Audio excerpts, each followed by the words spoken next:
Hey beauties, welcome back to my channel. First off, before I get into what we are doing today, I want to give everybody a huge thank you. This is the first video that I'm actually filming after everything happened with the Wayne Goss video and all my new subscribers. If you're new here, hello, I hope that you stay. I hope I do not disappoint, but I am just over the moon with emotions and everything right now. So I finally hit 100,000 and I know that was a big push from Wayne Goss. I can't thank you guys enough. And everybody who has been here from the beginning, middle, all along, just thank you guys for your support. I'm not going to go on and on and on and on, but I want to say a huge, grateful thank you to all of you. But without further ado, let's talk about what we're actually here for, which is me finally fulfilling my promise to do the Blue Smoky Eye using the Melt Blueprint stack. I have already done a look with this. I will insert it right here. So if you want to see that one, I will leave a link down below so you guys can check that one out. I used mainly these shades and then I used the blues as liner. But today I'm only using these two from the stack. And I have to warn you guys that there are some stages of this look that looks a little crazy. You just have to kind of go with it, keep blending, and trust that it's going to end up the way you want it to, because I'm telling you, when I first put down that very dark blue and then had to work it out, a lot of people would, jump ship. So just know that does look a little awkward. But in the end, this is what it ends up looking like. So if you want to see how I created this look, just keep watching. I'm starting off with a Wayne Goss number 18 and the shade Dim Out. Now this is going to be the scariest part because this shade is extremely pigmented and you can get a little bit of fallout, so be careful. I'm tapping that to the outer corner first so I get the most pigmentation there, and I literally only dip into the shade once. I do not keep going back in. I dip in once, I apply it to the outer corner, and then I start working it upwards into the crease and then even further upwards into the front corner, just really smoking this all around the eye. I want this to be my transition shade, but I also want it to be very blown out. I don't want it to be as deep as it is if you were to just go straight in with this. So I am taking my time and blending this out all over the transition area, inner corner and the outer corner, just everywhere. Just take your time with this. Back and forth windshield wiper motions as well as circular motions, and you'll be fine.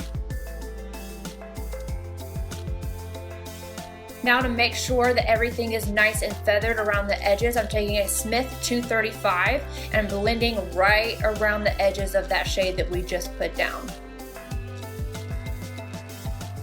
With the same color, I'm taking a Smith 220 and I'm applying that to the lower lash line. And as you can see, it is deeply pigmented when I first put it down. So I'm just picking up again one time and then I'm going back and forth and I start to kind of bring it downward, which will give it the same kind of effect as it did on the eye up top. So it's going to be pigmented more towards the lash line and then I'm blending it further down. If you do not want this to be as smoky down below, just go in with a smaller pencil brush, smaller amount of product, and really just go work back and forth. Now for the lid, I'm taking King Stud with an Esom W21 and I'm taking this dry, packing it all over the lid all the way up to the crease. On an Esom S33, I'm going to take that same shade and I'm going to start into the crease and then I'm going to be blending it upwards. This is going to create more of that smoky effect and also help blend the transition shade we put down in with the darker shade. So I just go in circular motions to help blend this out. Still using King Stud on a Linda Hallberg 333 and I'm applying this to the lower lash line.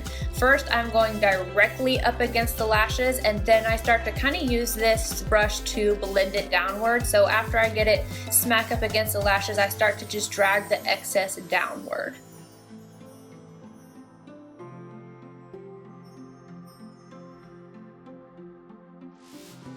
Now I'm going to take that shade in the same brush and I'm going to apply this to my inner rim. It's dry, it's going to attach because the inner rim is wet.